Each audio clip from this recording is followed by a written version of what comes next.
Malam ini, Misteri Dunia akan membawa pemirsa ke Waduk Widas di Kecamatan Saradan, Madiun, Jawa Timur untuk menjawab teka-teki, rasa penasaran, dan keingintahuan, serta menyingkap cerita gaib yang tersembunyi di baliknya.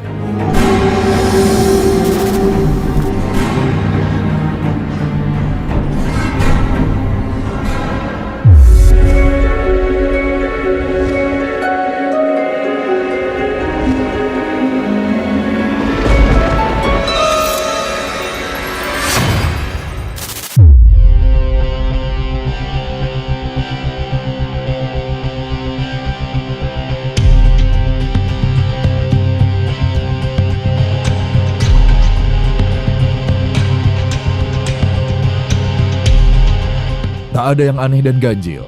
Serupa waduk pada umumnya, Waduk Widas terbentang menyerupai danau kecil dengan sejumlah saluran air yang berfungsi untuk mengaliri persawahan dan lahan pertanian lain.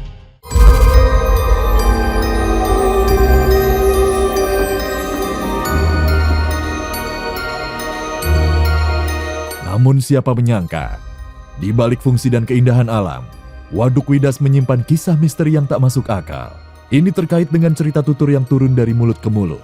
Konon katanya, di salah satu sisi waduk berluas 570 hektar, berdiri sebuah bukit tak kasat mata. Ia ada, namun tak terlihat. Hanya orang dengan kemampuan khusus yang mampu menembus. Penduduk menamakannya Bukit Setan.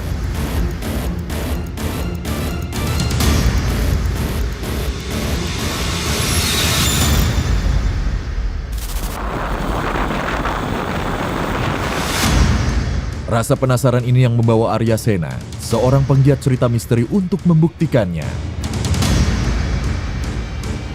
Ia datang pada sore menjelang maghrib. Kabarnya, ini waktu-waktu yang acap terlihatnya penampakan Bukit Setan.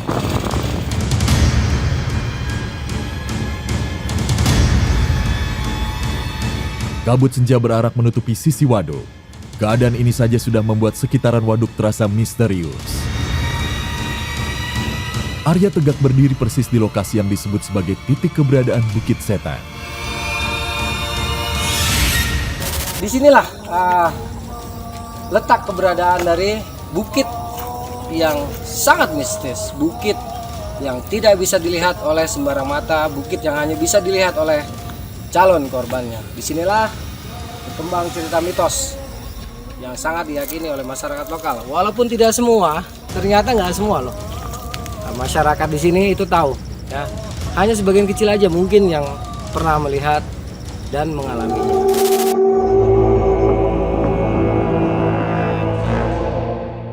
Tak ada penampakan apa-apa, juga tak dirasakan adanya energi gaib. Penelusuran terus dilakukan. Arya berjalan ke beberapa bagian yang lain. Kabarnya, sesuai nama, Bukit Setan ini memang tak tegak seperti bukit pada umumnya. Bukit Setan ini bisa berpindah tempat, kadang terlihat di sisi barat, lain waktu ada di ujung timur.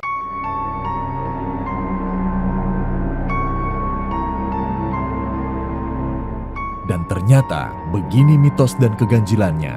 Bukit Setan hanya akan terlihat oleh mata calon korban. Artinya, barang siapa yang datang ke Waduk Widas dan melihat adanya bukit di sisi waduk, ia akan disedot oleh kekuatan gaib untuk memasukinya. Itu artinya, ia akan menjadi korban.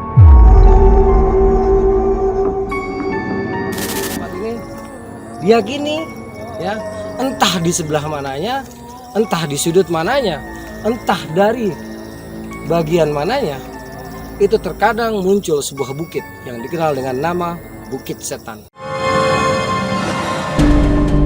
Dan bukit ini betul-betul mistis serta sangat berbahaya. Tentu saja ini sesuatu yang gaib dan sukar diterima akal. Meski pernah mendengar cerita ini, warga sekitar waduk dan para pengunjung berharap tak pernah melihat penampakannya. Dari namanya saja Bukit Setan, satu pernah dengar tapi nggak sebegitu sering. Karena gimana ya, warga semua kalau ditanya itu tentang Bukit Setan pasti jawabnya nggak tahu mas. Bukit Setan nggak ada mas, Bukit Setan itu ya cuma waduk. Mungkin gitu. Mungkin itu Takut atau gimana mas? Ya kalau dengarnya aja mungkin agak beda ya, namanya itu gitu. Bukit Setan. Mungkin tertentu aja yang mungkin tahu. Secara pribadi saya sebagai pengelola dari tahun 2013 saya belum pernah menemui seperti itu, Mbak. Cuma kalau kita tarik ke belakang, kita tanya-tanya ke sesepuhnya atau orang-orang lama, memang ada kayak mitos-mitos itu ada. Bukit Setan itu kan diibaratkan muncul mendadak gitu kan, tiba-tiba muncul, dan itu tempatnya berpindah-pindah gitu kan, bisa jadi di barat, di timur gitu kan. Jadi ya mungkin itu tergantung orangnya sih, Mbak. Kalau saya persepsi itu mungkin orangnya memang suka yang mistis, pasti dia tahu gitu kan. Tapi kalau orang umum saya rasa enggak. Jadi Bukit Setan di Bendungan Widas itu memang ada, cuma dia metafisik ya, jadi tidak bisa serta-merta dilihat dengan mata biasa. Menurut hemat saya, menurut penglihatan saya secara metafisik, karena dia merupakan satu pagar ya, pagar portal di mana sebetulnya di balik bukit itu ada suatu lorong dimensi, yang di balik lorong itu adalah sebuah peradaban yang tersembunyi. Bisa dibilang sebuah kerajaan atau sebuah tempat yang memiliki sistem pemerintahan ya, tepatnya di mana di situ ada penguasa, ada prajurit, ada rakyat ya, seperti itu. Ada satu bangunan besar yang berwarna coklat keemasan, bukan kuning keemasan ya, coklat keemasan, dan beberapa bangunan kecil gitu ya, yang kalau saya lihat memiliki teknologi yang sangat tinggi. Sebab itulah maka saya bilang sebetulnya di balik Bukit Setan ini atau di Bendungan Widas ini ada satu peradaban yang tersembunyi yang memang sengaja ditutup agar orang dari dimensi kita ini nggak bisa ke sana.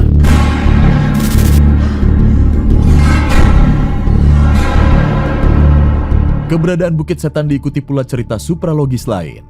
Konon, Bukit Setan itu sendiri memang tak pernah ada. Itu hanya sebuah ilusi yang diciptakan penguasa gaib yang mendiami waduk. Sang penunggu mengincar manusia untuk dijadikan pengikut, bukan jasad, tetapi ruhnya. Itulah mengapa para korban rerata ditemukan tenggelam, yang artinya telah diambil sebagai prajurit kerajaan gaib waduk. Kalau memakan korban atau ada korban, mungkin itu benar juga keberadaannya, Mas. Tapi untuk masalah periodiknya berapa itu kurang paham. Tapi itu yang kemarin dari warga sekitar itu ada orang yang mancing, itu tak tahu ya, tiba-tiba itu tenggelam.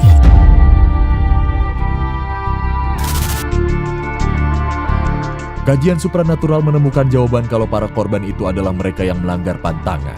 Salah sedikit, niscaya akan ditelan Bukit Setan.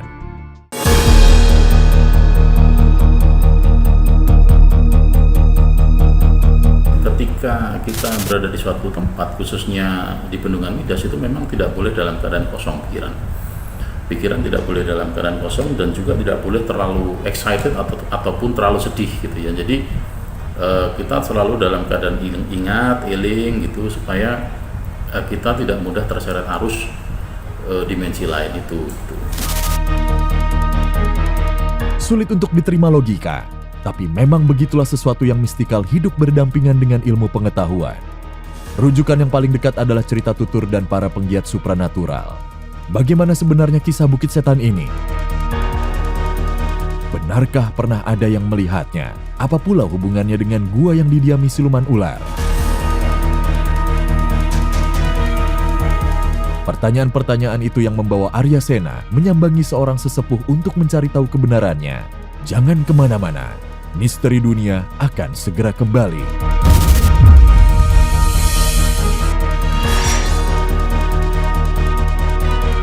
Jadi seorang petani ikan, Romo itu kawin Rabi, ya, Rabi dengan putri di situ, putri makhluk halus.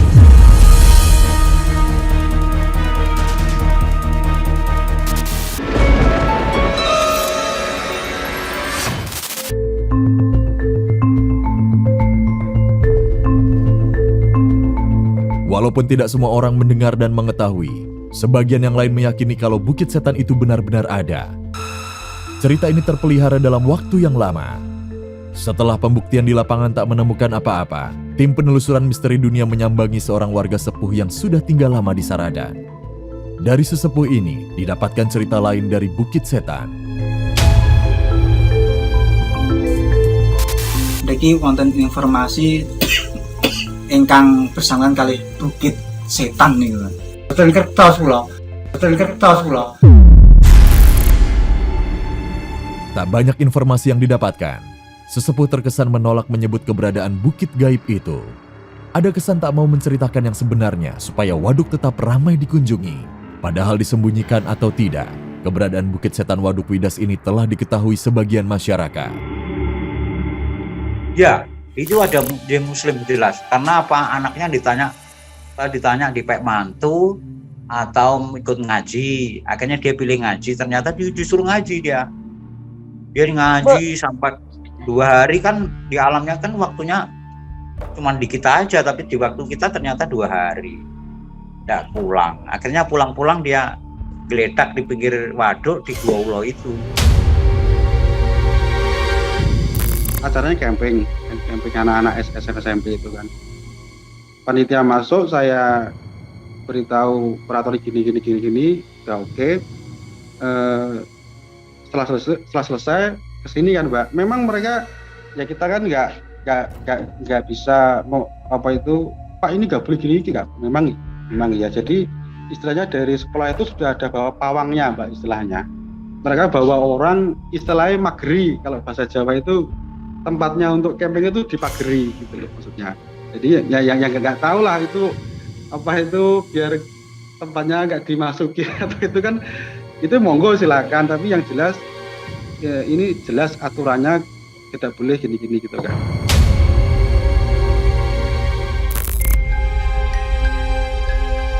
Terdapat pula kisah lainnya yang tak masuk logika, di mana ada seorang manusia yang menikah dengan salah satu putri di kerajaan gaib Bukit Setan. Nah, tapi memang ada salah seorang di sini petani ikan yang notabene cerita rabi dengan putri di situ.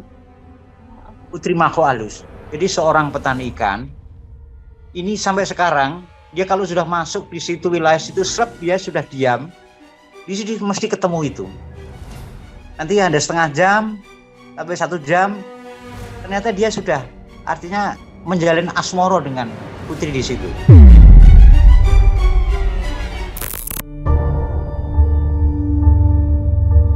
Ini buktinya, penggiat kebatinan dan kejawen acap menjadikan wilayah sekitar waduk sebagai tempat semedi. Bahkan, ada pula yang menjadikannya sebagai tempat pesugihan. Kemarin itu saya baru dengar Mbak, tapi memang pengunjung itu tidak konfirmasi ke kita. Jadi memang dari awalnya itu memang dia memang niat mencari apa sih Mbak, kayak untuk pegangan atau apa gitu kan. Maksudnya dia kesini itu memang mencari hal-hal yang berbau seperti itu. Dia memang ada niat, ternyata dia nggak kuat, akhirnya dia hilang, dia ngeblank gitu kan. Terus beberapa hari kemudian keluarganya datang sama orang pintar, harus gini, dia kembali lagi. Ya memang seperti itu gitu.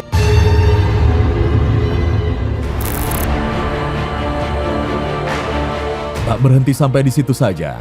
Tanda lain adalah diadakannya larung sesaji setiap tahun. Ritual budaya ini dimaksudkan untuk menghormati arwah leluhur sekaligus sebagai rasa tanda terima kasih kepada penguasa waduk dan alam sekitar yang telah memberkahi hasil pertanian. Larung sesaji biasanya diadakan setiap bulan Suro dengan menyiapkan tumpeng dan hasil panen.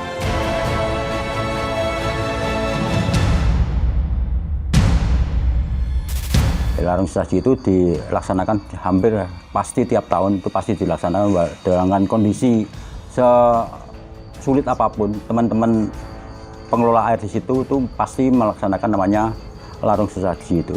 Jadi larung sesaji itu kelihatannya teman-teman pengelola wisata maupun pengguna air itu tidak berani meninggalkan namanya larung sesaji itu. Manusia yang sudah mendapatkan berkah dari alam kemudian berganti untuk memberikan pada alam tumpeng, baik tumpeng Bagamulya ataupun tumpeng yang ditempatkan di depan panggung itu sesungguhnya merupakan perangkat upacara sebagai media ekspresi rasa syukur terhadap anugerah alam yang diberikan kepada warga di sekitar waduk. Meski tradisi larung sesaji tak bertalian langsung dengan keberadaan Bukit Setan, nyatanya secara filosofis, larung sesaji juga dimaksudkan untuk menghindari kejadian-kejadian yang tak diinginkan. Di dalamnya termasuk karena banyaknya korban yang hanyut atau tenggelam ke dasar waduk. Tapi nyatanya masyarakat situ tidak sekalipun berani meninggalkan tradisi itu. Artinya lepas dari bulan Suro orang Jawa itu.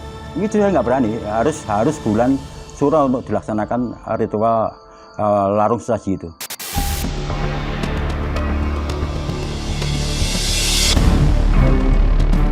Berbicara soal dasar waduk, ini juga menyimpan kisah mistis sendiri. Diceritakan kalau di dasar waduk yang memiliki panjang 700 meter itu, terdapat sebuah gua yang dihuni seekor siluman ular.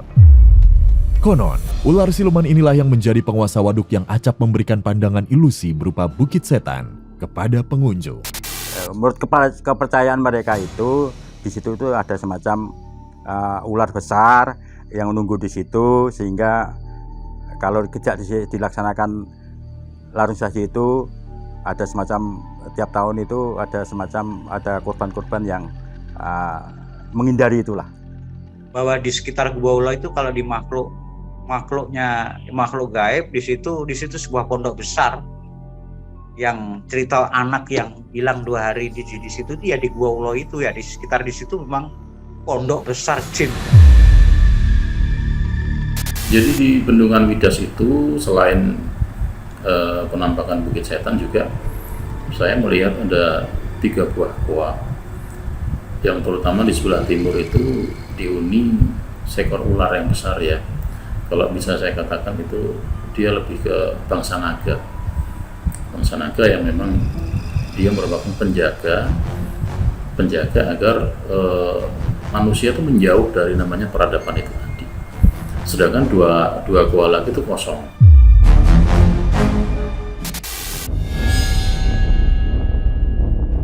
Terlepas dari misteri Bukit Setan dan Gua Ular, sejatinya Waduk Bening Widas dibangun dengan tujuan membendung banjir bandang yang acap melanda wilayah Saradan, dan kemudian dimanfaatkan pula untuk pengairan pertanian.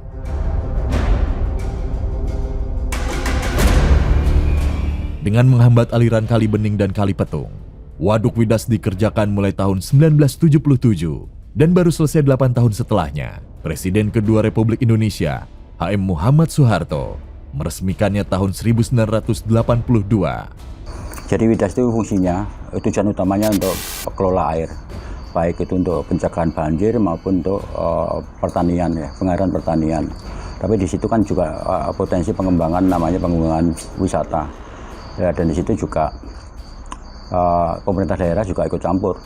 Dalam hal ini potensi itu juga dikembangkan oleh pemerintah daerah juga.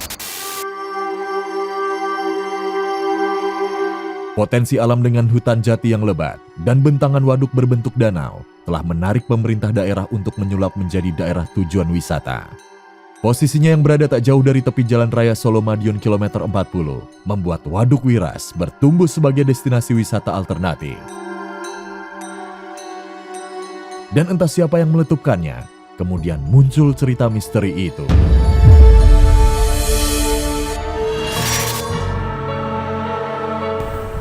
Sebetulnya tidak ada aturan tertentu untuk kita berada di Bendungan Widas agar aman dan selamat gitu ya.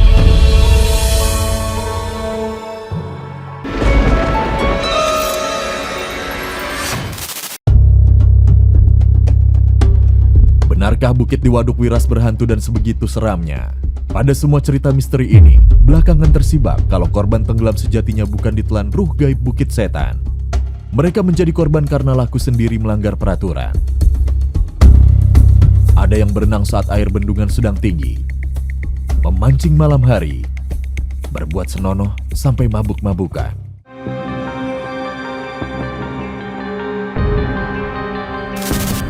sebetulnya tidak ada aturan tertentu untuk kita berada di Bendungan Widas agar aman dan selamat gitu ya. Yang terpenting adalah kita senantiasa sebelum kita berangkat itu berdoa pada Tuhan Yang Maha Esa, dan kedua kita berbuat sopan santun ya, terutama terhadap lingkungan sekitar, menjaga kebersihan, dan yang terakhir itu selalu iling dan waspada. Tuh, jadi jangan biarkan pikiran dalam keadaan kosong, dalam keadaan terlalu sedih ataupun terlalu senang. Maka boleh jadi, kisah mistis itu hanyalah sebuah pesan adiluhung berbentuk kearifan lokal dari tetua kampung dengan tujuan menjaga kelestarian alam dan kelangsungan fungsi waduk, walau alam bisawa. Terima kasih sudah menonton Misteri Dunia malam ini. Tak sekedar hanyut dalam cerita mistis dan gaib, Misteri Dunia membantu Anda menemukan jejak di masa lalu, menyusuri fenomena hari ini, serta menyingkap rahasia untuk masa depan. Semoga bermanfaat. Selamat malam.